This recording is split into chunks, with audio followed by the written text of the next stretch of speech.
జవాబులు అన్నీ చెప్తాం, మీరు కన్ఫ్యూజ్ కాకండి. తప్పకుండా క్లారిటీ ఉంది గవర్నమెంట్ దగ్గర.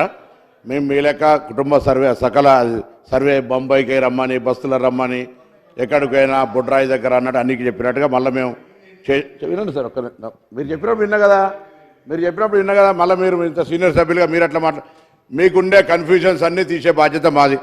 గౌరవ సభ్యులు కూడా మాజీ మంత్రి గారు పాపం 10 ఏళ్ళుగా మంత్రిగా ఉండి ఎమ్మెల్యేగా ఉండి బలిన వర్గాల గొంతు వినిపించలేకపోయింది కాబట్టి అప్పుడు చెప్పలేకపోయినా ఇప్పుడు చెప్తుండొచ్చు. ఏం చెప్పినా పర్లే, ఎవరేం చెప్పినా వింటాం, జవాబు చెప్తాం. మా ప్రభుత్వం రాసుకుంటున్నా, అన్ని రాసుకుంటున్నా సార్, మీరు బరాబర్ రాసుకుంటున్నా, ప్రతి జవాబు చెప్తా.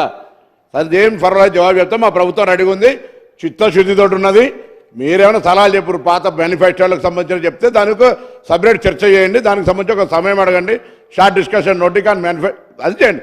ఇలా సర్వేకి సంబంధించి మీరేం సజెషన్ చేసుకున్నారో ఇక మీరు 10 ఏళ్ళ ప్రభుత్వం నియంత్రిత ప్రభుత్వంలో మీరు ఏం చెప్పలేకపోయారు కాబట్టి మీరు ఏం ఇప్పుడే అన్ని చెప్పుకుంటామని నడవదు. ఇక అదే వినండి సార్. శ్రీహరి గారు నేను క్లారిటీ మాత్రమే అడిగాను సార్. అది ఆ క్లారిటీ చెప్పకుండా మిగతా విషయాలన్నీ మాట్లాడితే రాజకీయంగా అవకాశం ఇస్తే రాజకీయంగా మేము కూడా మాట్లాడతాం.